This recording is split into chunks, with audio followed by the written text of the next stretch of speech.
Então, todo mundo seja bem-vindo à minha sessão de defesa, minha dissertação de mestrado. Eu me chamo Matheus, meu orientador é o professor Ricardo de Oliveira Duarte. Eu vou apresentar o meu projeto, que foi um projeto digital de um FEC, né, Forward Error Correction, para o padrão E3E 802.15.7. Vale destacar que os slides estão em inglês, por conta da minha dissertação estar em inglês. Então, para não ter perda de tradução, eu decidi fazer os slides em inglês e esse é o único motivo disso. E a apresentação em si será feita em português. Então, falar um pouquinho sobre mim. Eu sou formado em Engenharia de Controle e Automação na UFMG e hoje eu trabalho como engenheiro de software na Cadence por 6 anos, 2 anos como estagiário e 4 anos como full-time, desenvolvendo o Jasper Gold, que é uma ferramenta de verificação formal de design RTL. Sendo mais específico, minha área de low power, de suporte a low power, considerando a síntese e suporte ao UPF, que é um formato Unified Power Format.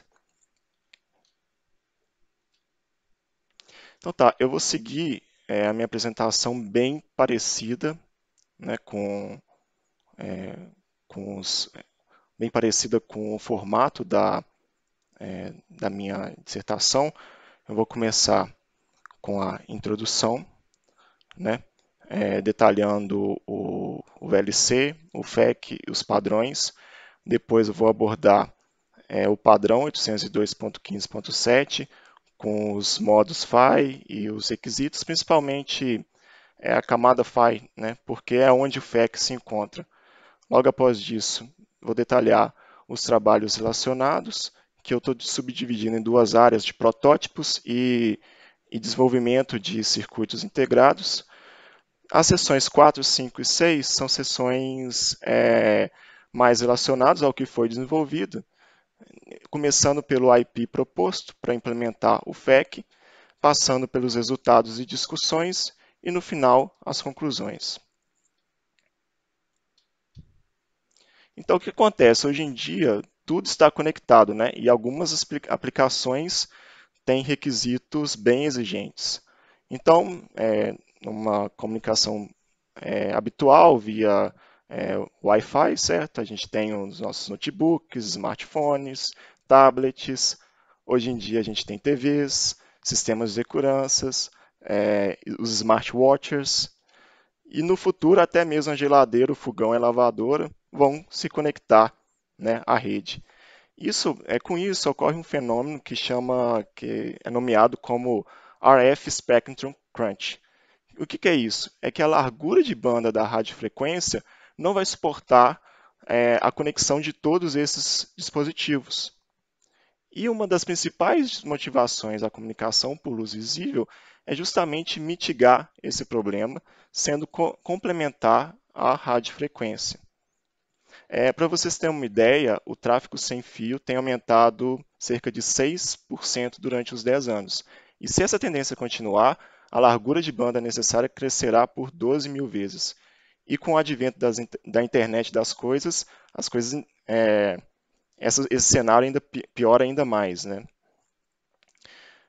Aqui a gente tem outros benefícios do VLC. O primeiro ponto é o 2 em 1, né? A gente sabe que a gente já trocou quase todas as lâmpadas incandescentes por LEDs e nada mais justo do que utilizá-las também como fonte de comunicação, além de iluminação.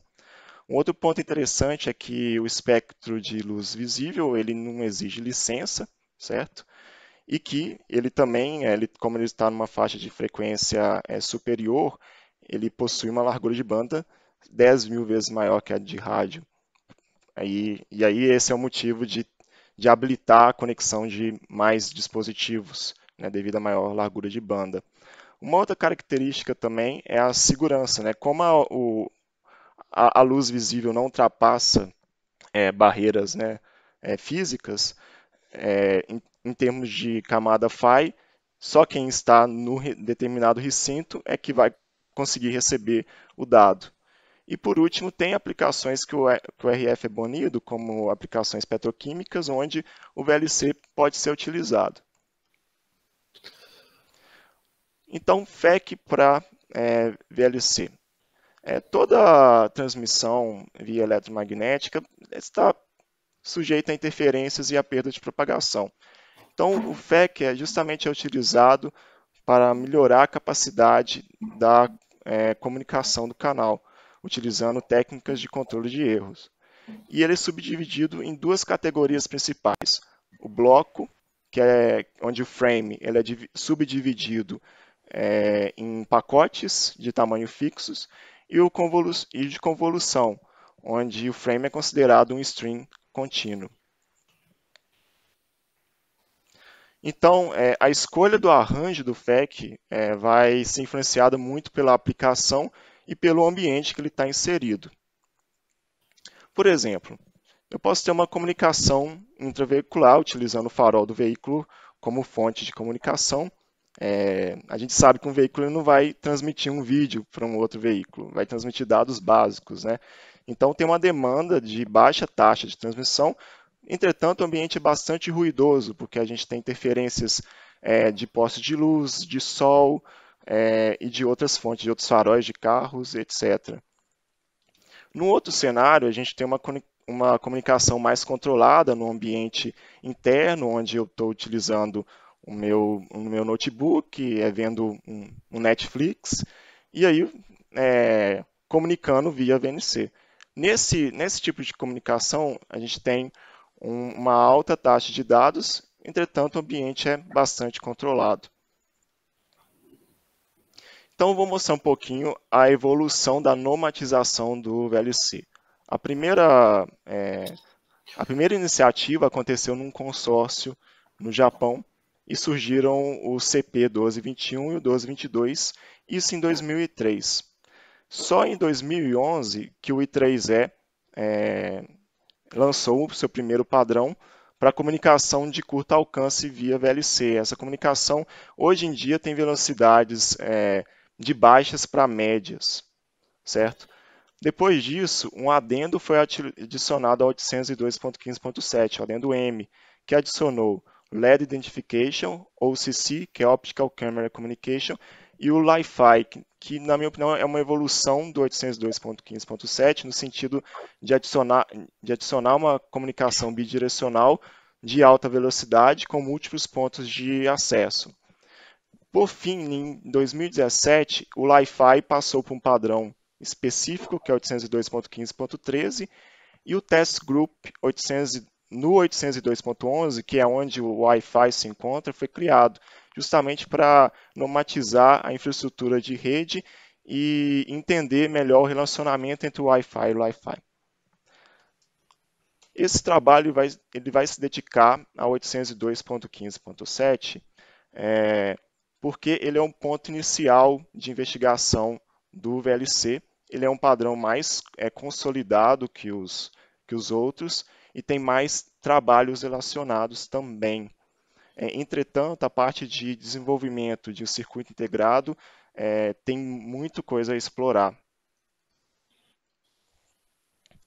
Então tá, agora eu vou dar uma pincelada no I3E 802.15.7, principalmente nos seus modos FAIS e nos seus requisitos de aplicação, voltados para o FEC.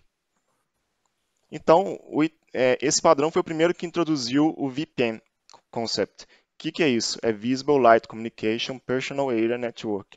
E o que ele traz de novo? É justamente o fato de que as aplicações utilizam a fonte de luz tanto para comunicar quanto para iluminar. Isso traz certas prerrogativas, por exemplo, a luz não pode ficar piscando por conta da comunicação e nem mudando de intensidade. Esse padrão ele também traz três topologias, que é a maneira que os dispositivos se comunicam, que é a topologia peer-to-peer, que a gente tem dois dispositivos se comunicando, a star, que a gente tem um coordenador comunicando com vários outros dispositivos de maneira bidirecional, e a broadcast, que é onde a gente tem uma comunicação unidirecional com o dispositivo master comunicando com os outros que recebem a informação. O padrão também especifica três camadas PHY, que eu vou explicar um pouquinho mais à frente, que elas são utilizadas em aplicações diferentes. Nessa figura ao lado, você vê o que eu quero destacar, que é principalmente os pontos de comunicação entre a PHY e as outras camadas. A gente tem esse PD SAP, que é Physical Layer Data Service Access Point. Esse ponto aqui é o ponto de transmissão e recepção de dados. E também tem a PLME, que é Physical Layer Management Entity, que vai configurar a camada PHY de acordo com seus requisitos, com os requisitos da aplicação. E no lado de baixo, a gente tem a interface entre o mundo analógico, o mundo digital e o mundo analógico. Então, a camada PHY, existem 3 camadas PHY e elas especificam 30 modos de operação, certo? A gente utiliza, tem 10 optical clocks. O que é o optical clock? Ele é a frequência que a fonte luminosa vai estar. Então, por exemplo, aqui na PHY 1 a gente tem baixas frequências, porque a PHY 1 ela é voltada para a comunicação com baixa taxa, certo? Baixa velocidade, entretanto, em ambientes ruidosos. Já a PHY 2, a gente tem um range grande das frequências, certo? E ela é já voltada para ambientes internos. E a PHY 3, ela utiliza uma outra modulação. A PHY 1 e a PHY 2, ela utiliza OOK e VPPN, e a PHY 3, ela utiliza CSK, que é Color Shift Keying, que é uma modulação que utiliza várias frequências do espectro visível, ou seja, várias cores. O que é importante aqui para o FEC é que o Optical Clock ele vai determinar a latência máxima e a taxa de transferência mínima de dados, certo? Essa figura, essa figura aqui, ela representa todos os arranjos possíveis de FECs. O FEC, especificado pelo I3E 802.15.7, ele tem 3 blocos principais: o Red Solomon, o Interleaver e o Convolutional Code. O Red Solomon ele tem 6 configurações diferentes, enquanto o Convolutional Code tem 3 configurações, certo? E aí, cada camada, ela utiliza, cada modo de operação, certo? Utiliza um arranjo diferente de FEC. No lado do decoder, a gente tem os blocos que implementam a parte de decodificação dos blocos que são utilizados no encoder, né? O decoder, o deinterleaver e o vturb decoder. Um outro ponto importante são os modos de transmissão de dados, que são 3: Single, Packet e Burst. Para o nosso propósito, o que é importante saber é esse interframe space, que é o espaço, ou seja, o tempo entre 2 frames transmitidos. Eles determinam a latência máxima em termos de clock óptico. Então, por exemplo, o single ele é o mais simples, ele tem o CIFS que é Short Interframe Space, como, é, como intervalo entre 2 frames. Aí tem um packet, que também usa o CIFS, mas ele transmite mais dados por frame. E no final o Burst, que é o modo mais agressivo, que utiliza o RIFS. E aí o CIFS é especificado por 120 optical clocks e o RIFS 40 optical clocks. Tá. Agora eu vou cobrir os trabalhos relacionados que são subdivididos em 2 áreas, né, de protótipos e desenvolvimento de circuitos integrados. A primeira parte de protótipos ela é mais voltada a testes de aplicações. Por exemplo, quero testar como é que funciona o VLC em comunicação entre veículos. Quero testar a transmissão de dados biomédicos. Enfim, voltado muito para validação do VLC em aplicações. Então, a maioria ela só implementa a camada PHY 1 e ela utiliza dispositivos que não são muito apropriados para uma camada PHY, né? Que é, por exemplo, a implementação da camada PHY em software, ou então em um Arduino ou num DSP, que é um pouco melhor, mas mesmo assim o mais apropriado é fazer um circuito integrado que implemente a camada PHY. E por conta disso, eles não cumprem os requisitos de latência e transmissão de dados, né, data rate, do padrão do 802.15.7. E aí, o único trabalho que a gente viu sobre o desenvolvimento de circuito integrado da camada PHY foi por 2 dissertações de mestrado na Universidade de Hong Kong E aí eles desenvolveram realmente um trabalho bem completo da solução da camada PHY 1 do I3E 802.15.7. Eles projetaram desde a caracterização dos LEDs, dos photodetectors, depois projetaram também o circuito front-end, o circuito analógico e até o circuito digital e foram seguir um projeto até chegar ao tape-out da camada da PHY para o encoder. O decoder já foi implementado em FPGA mesmo. E aí, por conta de ser um trabalho muito amplo, a sua arquitetura digital ela é pouco detalhada nesses trabalhos, implementa só a camada PHY e, pelo meu entendimento, ela é uma arquitetura bastante serial, no sentido que cada etapa de codificação ou decodificação exige que a anterior seja terminada completamente. Então, esse trabalho de mestrado, ele é uma alternativa a esse outro que foi implementado, certo? Focando mais no FEC, claro, mas cobrindo todas as camadas FAIs, a FAI 1, FAI 2 e FAI 3. Agora eu vou entrar no meu trabalho específico, que é a proposta do IP, detalhando a interface, os blocos básicos e a arquitetura. Então, primeiramente, antes de entrar para o FEC em si, a gente precisa de detalhar o que eu estou chamando de Generic Interface, que é a maneira que os subblocos se comunicam. Então, vamos pegar esse bloco A aqui como exemplo. Ele tem um sinal que chama iData. O iData é o sinal de dados que são transmitidos de maneira serial. Junto ao iData, a gente tem o sinal de validade, certo? Que identifica se o dado é válido ou não, e o sinal demarcador do último dado do frame, que é o eLastData. Do lado dos outputs, a gente tem os mesmos sinais, certo?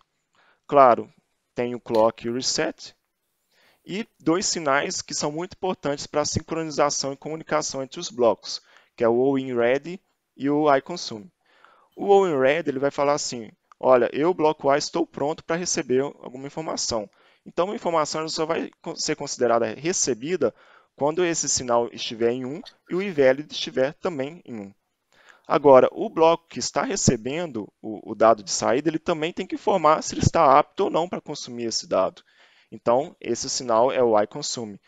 Então, para o dado ser considerado consumido, na perspectiva do bloco A, o iConsume tem que ser 1 e o allValid também 1. Aqui a gente tem a interface do bloco FEC. Primeiramente, a gente tem os sinais de clock e reset, depois uma interface de controle. Primeiramente, tem um sinal de sincronização, ou seja, alguma aplicação deseja codificar ou decodificar algum frame. O modo, que é ou de modo de encoder ou decoder, e o MCS-ID. MCS é Modulation Coding Scheme. E basicamente ele é um ID que informa um dos 30 modos de operação especificados pelo padrão. Na saída, a gente tem o busy, que significa que o bloco está ocupado ou não, o allMode, que é o que informa o modo que foi especificado na sua configuração de entrada, né? E essas duas interfaces de baixo, né, tanto a de encoder quanto a de decoder, elas são interfaces bem parecidas com o que eu expliquei, né? Tem o eValid, o eData, o eValid, o eLastData, o eConsume e o all-in-ready. E aí os sinais de saída também. Então, para vocês entenderem melhor como que funciona o FEC, eu vou exemplificar um caso típico de transmissão. Então, primeiramente, aqui no 1, a gente tem que resetar o bloco, certo? E aí a gente vai sincronizar um frame. O iSyncFEC vai para 1, o modo é de encoder, certo? Em 0 é encoder, e e a gente especifica o modo de operação.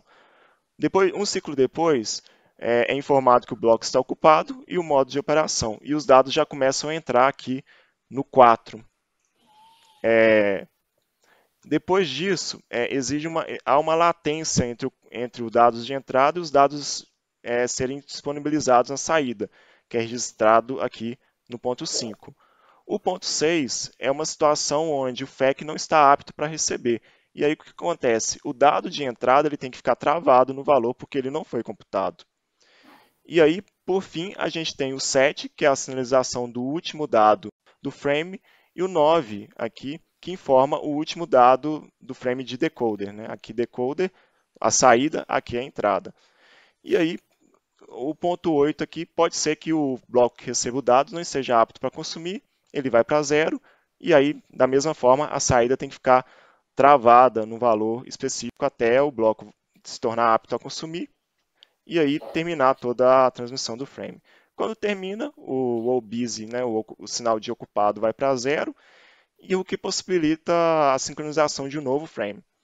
No 10 aqui a gente sincroniza um frame, só que agora no modo de decodificação, num modo de operação diferente.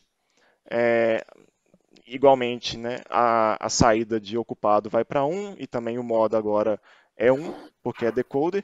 E aqui no 12 a gente tem um formato de onda muito parecido com o do encoder, só que utilizando a interface de decoder. Agora eu vou cobrir os blocos básicos, o Red Solomon, o Interleaver e o Convolutional. Tanto o Red Solomon quanto o Interleaver eles foram implementados pelo grupo porque a gente não conseguiu achar disponível uma implementação aberta que seja adequada para o padrão. Já o Convolutional, o encoder foi implementado pela gente e o decoder a gente conseguiu achar um IP aberto no OpenCores para ser utilizado. Então, primeiramente vamos detalhar o Red Solomon Code. Primeiramente, ele é um FEC do tipo bloco. O que isso significa? Que o frame ele é subdividido em partes, ou seja, subdividido em code words. Cada code word tem N símbolos, certo? E cada símbolo tem M bits. O tamanho da mensagem original vai ocupar K bits. E a paridade nada mais é que N menos K. A gente utiliza muito a notação NK. E aí o I3E 802.15.7 ele especifica 6 combinações diferentes paramétricas para o Red Solomon. A capacidade de correção dele é N-K sobre 2. E o princípio de funcionamento dele basicamente é a mensagem ela vira uma espécie de polinômio e a paridade é basicamente uma superamostragem desse polinômio formado pela mensagem. Então, isso possibilita que a gente tenha erros e que consiga recuperar a mensagem. Só que toda essa aritmética que é implementada, ela é feita utilizando o campo Sinidos, o campo de Galois. Por quê? Porque ele tem as propriedades de ser linear e cíclico e são implementáveis utilizando LFSR, que é Linear Feedback Shift Raster, que assim possibilita uma implementação adequada, uma implementação eficiente em hardware. Aqui é um detalhamento um pouco maior dos processos de codificação e decodificação. No processo de codificação, a gente transforma a mensagem em um polinômio e os K primeiros termos desse polinômio faz parte da mensagem de saída e a gente divide esse polinômio por um polinômio gerador. E o resto desse polinômio gerador são os símbolos, é o símbolo de paridade. Representa a sequência de paridade que é concatenada à mensagem. No processo de decodificação, a gente tem 5, ele é mais complexo, né? E a gente tem 5 estágios.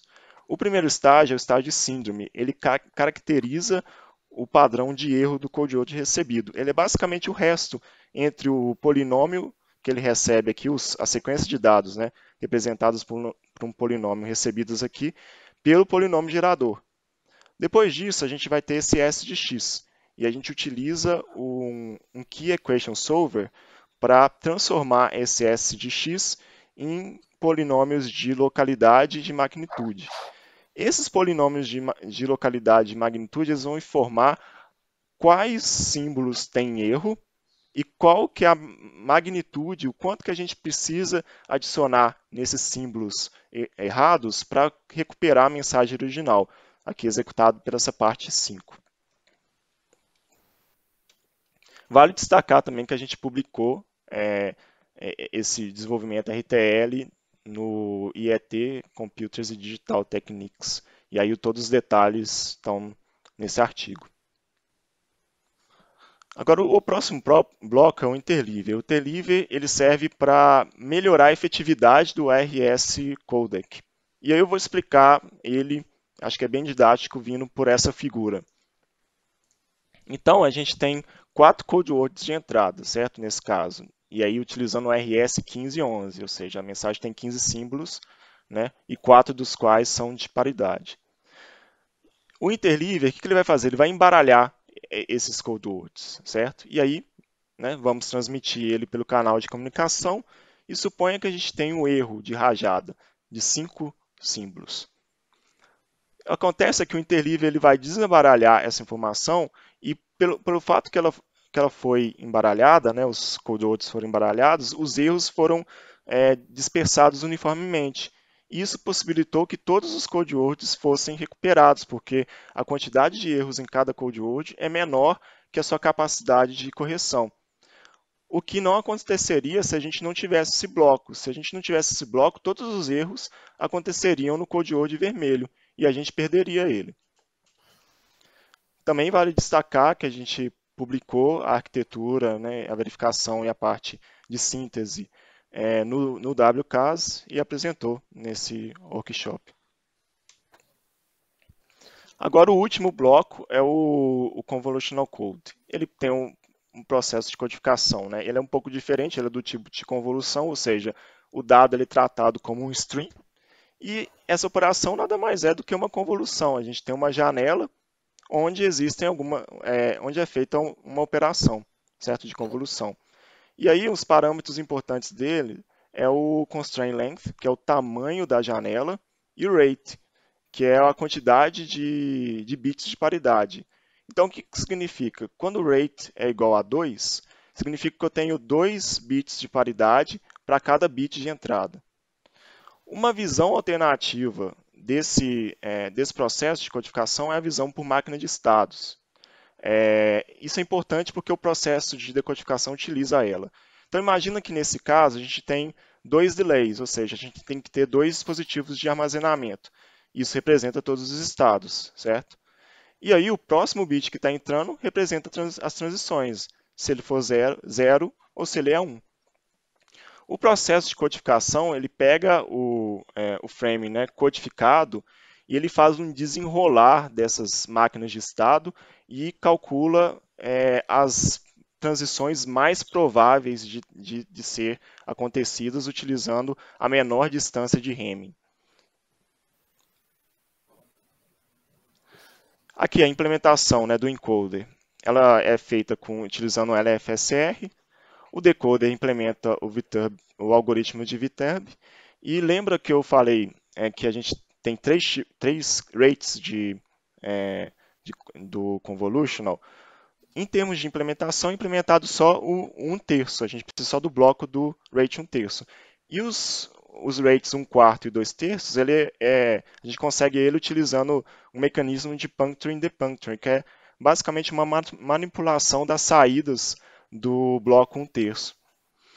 E aqui vale destacar que a gente utilizou um IP dessa empresa que chama Crayonic, que é uma empresa alemã, que ela disponibilizou o IP no OpenCores.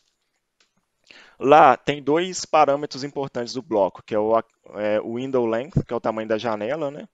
É processado por cada iteração, a janela em termos do frame total, e o acquisition length, que é quantos bits de entrada precisam de ser processados antes de gerar um dado de saída. E aqui a gente tem os parâmetros do I3E 802.15.7. Uma coisa que vale destacar é o tamanho máximo da janela que a gente utilizou, que deveria ser 42, mas a gente utilizou um tamanho maior, um tamanho padrão que a gente encontrou no IP deles, por questões funcionais, que a gente encontrou problemas no bloco quando a gente utilizou o 42.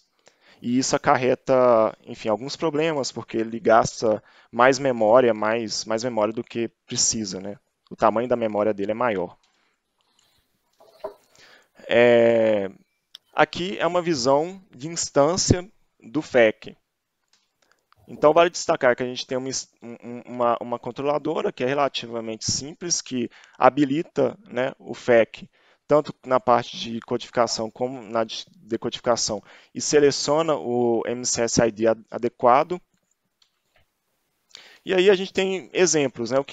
O que acontece é que no FEC, dependendo do modo de operação, o caminho de dados ele tem que ser configurado de acordo com o modo, né? Então, por exemplo, a gente tem um MCSID 0. Então, a sequência dele, a gente tem que usar um RS157, um interleaver e um convolutional, no modo encoder. Aqui é um outro exemplo com MCSID 28 no modo decoder, e a gente utiliza apenas o RS 160-128. Então, o FEC, assim, nada mais é do que a implementação dele, né? Um multiplexador, né? A gente tem que multiplexar o data path de acordo com o modo de operação. Agora vou apresentar os resultados e discussões. Primeiramente, vale apresentar uns aspectos mais gerais, né? O FEC ele foi implementado em VHDL, com um número de linhas total de 34.618, 16 pacotes e 89 entidades. Dessas 89 entidades, foram instanciadas 2.336 instanciações, com 9 níveis de instanciações. E, para demonstrar a complexidade, né, o bloco tem 33 máquinas de estado finitos, 101 contadores e 29.092 sinais. Uma forma de ter uma análise de complexidade preliminar é analisando a quantidade de sinais em cada bloco, certo? Então, essa figura é um heatmap, e aí as cores, o gradiente de cores significa quais blocos têm mais sinais e quais blocos têm menos, certo? O que tem mais sinais é o interleaver. Mas o motivo disso não é por conta da sua lógica em si, mas porque ele que tem a memória, uma memória que é necessária para guardar um frame inteiro da camada Phi1. Um outro ponto também interessante é obviamente, né, a parte de decoder ela é mais complexa, né, tem mais sinais do que a parte de encoder.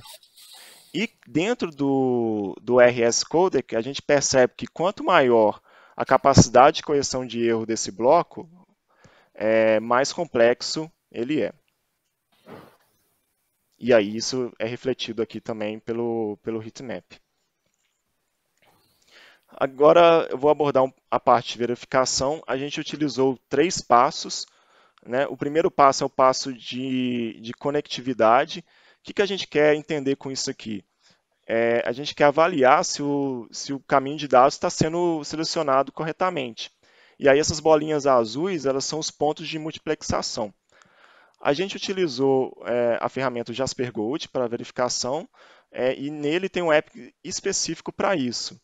Nesse app, o que ele faz? Cada conexão vai ter 3 checks. O primeiro check é avaliar se a origem é igual ao destino, dada a condição, e a nossa condição é o MCSID, certo? O modo de operação. Ele também verifica se o sinal de source está dentro do cone de influência do destination. Isso significa que eles estão conectados de maneira estrutural.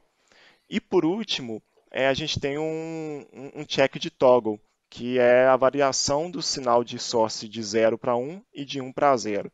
Com isso, a gente consegue verificar se se um source e um destination estão conectados ou não. O segundo ponto é a verificação do controlador, que foi relativamente simples. A gente implementou várias propriedades que cobrem a funcionalidade deles, propriedades em System Verilog Assertion, utilizando também o Jasper Gold. E por último, a gente fez uma abordagem mais de simulação que a criação de um test bench, certo? Que exercita todo o caminho de dados do FAC. Então, a gente tem uma mensagem original, configura ele como codificador, depois configura ele como decodificador, certo? E aí faz todo o fluxo de dados do encoder, do decoder e verifica se a mensagem original, se a mensagem decodificada é igual à original. Vale destacar que os blocos básicos, né, o RS Encoder, o Interleaver e o Convolutional Codec, eles foram, né, verificados, né, utilizando verificação formal e simulação. O Viterbi foi principalmente utilizado em simulação pelo pessoal que implementou ele. E aí nele, quando a gente mudou alguns parâmetros, aí principalmente o do tamanho máximo de memória, a gente encontrou alguns problemas. E foi por isso que a gente adotou o tamanho padrão que está lá no IP disponibilizado. Então tá, agora eu vou detalhar as tecnologias utilizadas no projeto. A gente trilhou tanto o fluxo de FPGA quanto o fluxo de ASIC, certo? No FPGA, a gente utilizou um dispositivo da família Cyclone 5, né, e ele utiliza uma tecnologia de 28 nanômetros com uma tensão core de 1.1, e o ASIC utilizou ele tem uma tecnologia de 180 nanômetros com uma tensão core de 1.9 volts. E aí tem algumas outras características do FPGA, né, como a velocidade dos seus transceivers, o número de elementos lógicos e também a caracterização da sua ALM, né, a Adaptive Logic Module, que é a sua célula principal que implementa a lógica desejada, né, com 4 registradores, 8 inputs e uma lookup table. E nessa library que a gente utilizou, tem mais de 150 diferentes células combinacionais de armazenamento especiais, de caminho de dados e outras, né? E aí as ferramentas que a gente utilizou para coletar os dados foram o Quartus Prime e o Genus da Cadence. Aqui são os resultados, certo? Primeiramente, os resultados de área. No FPGA, ele ocupou cerca de 85% da capacidade dele. E uma coisa interessante para se perceber é que ele tem muitas ALMs sendo utilizadas como registradores. O porquê disso é porque a gente está utilizando, carregando toda a memória do Interleaver e do Viterbi também, que tem uma memória grande, nessas ALMs. E a gente fez isso para ter alguns resultados mais pareados com o fluxo ASIC, que também utiliza células básicas para implementar a memória. Aqui no lado do ASIC, a gente percebe que as quantidades de células sequenciais, né, ocupam uma área maior e cerca de 30%, o 30% restante da lógica é por lógica combinacional, né? E isso totaliza uma área de 5,8 milímetros, mais 2 milímetros de roteamento, totalizando aqui 7,91 milímetros quadrados. Na parte de timing, o primeiro ponto interessante e esperado é que a frequência máxima do FPGA é bem inferior à do ASIC, né? Cerca de 3 vezes menor. No FPGA é 85 MHz e no ASIC 254 MHz. Mas também vale a pena entender quais que são os caminhos críticos principais. Então foram coletados os 12 principais caminhos críticos em cada tecnologia. O principal caminho crítico é dentro do Reed-Solomon Decoder, no resolvedor de equação, que realmente era o esperado, porque no trabalho que a gente fez lá do RS Decoder, a gente viu gargalos de caminho crítico nessa unidade BM, que é o Beller-Massey, que implementa o resolvedor de equação. Tem outros caminhos críticos relacionados com a SRAM, certo? Com mecanismos de indexação das SRAMs que foram utilizados no projeto. Um outro ponto também interessante são os caminhos críticos por conta de processamento. Então, no Viterbi a gente tem essa unidade, que é uma unidade de processamento de dados, e no Interleaver, esse 2D Address Generator, ele é justamente a parte principal de processamento de dados, e aí a gente consegue enxergar eles também como caminhos críticos. E por fim, a gente vê caminhos críticos que têm correlação entre dois blocos diferentes no nível de implementação do FEC. E aí, assim, para otimizações a nível de FEC, esses que são os caminhos críticos que a gente tem que olhar, porque o restante dos caminhos críticos são relacionados aos blocos base. Agora eu vou detalhar os resultados de consumo. Essa equação aqui ela determina, né, o consumo total de um circuito integrado, e a gente coletou as quatro principais componentes: a dinâmica, que nada mais é que a atividade de chaveamento dos sinais; a de curto-circuito, que é a dissipação entre o caminho fonte e ground, quando tanto o PMOS e o CMOS conduzem; leakage, que são as correntes, né, de sub-threshold e a reversa; estática, que são quando o chip tem uma corrente estática diferente de zero. Um ponto antes de detalhar os resultados, vale a pena entender qual que é a influência do nó tecnológico com esses valores, né, obtidos de dinâmico e de leakage. A tecnologia ASIC que a gente utilizou, a library que a gente utilizou, ela é voltada para 180 nanômetros. É, e aí, em 180 nanômetros, a gente vê que o consumo, que o leakage power, ele é bem pequeno, quase negligenciável, enquanto a gente tem um consumo dinâmico neles.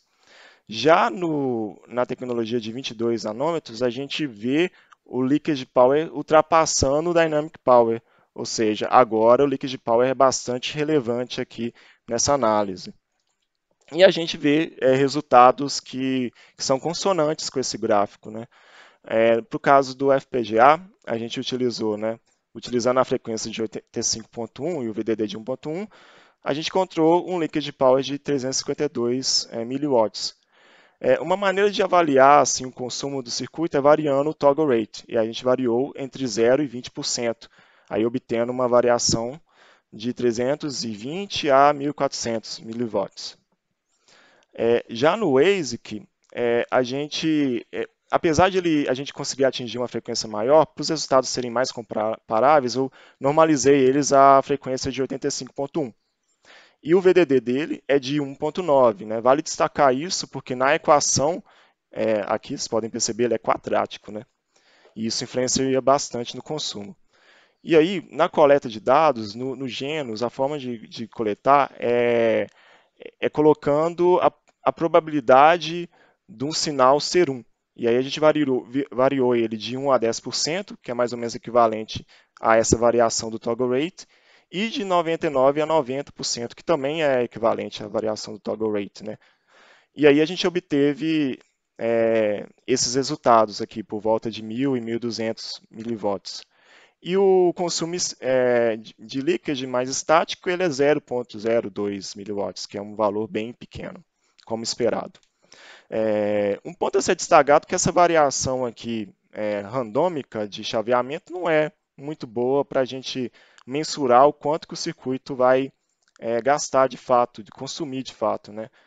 A melhor maneira é a gente conseguir um waveform e gerar um arquivo VCD que é consumido pelas ferramentas e analisado. E foi o que a gente fez, a gente utilizou os test benches que foram criados para verificação para gerar esses VCDs e avaliar qual que é o consumo de cada grupo, Operation Mode grupo de modos de operação. O que acontece? O FEC ele vai ter 10 arranjos diferentes de modo de operação, certo? E aí a gente avaliou esses 10 arranjos diferentes aqui, o consumo de cada um. Um ponto a ser destacado, que primeiro é o consumo real que a gente obteve do FEC e o consumo required. Eu estou chamando de consumo required apenas o consumo dos blocos que necessitam de ser utilizados para um dado modo de operação.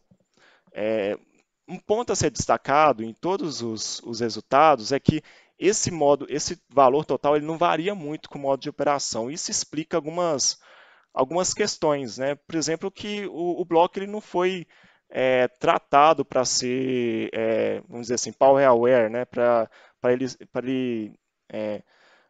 a gente otimizar, né, o consumo energético dele.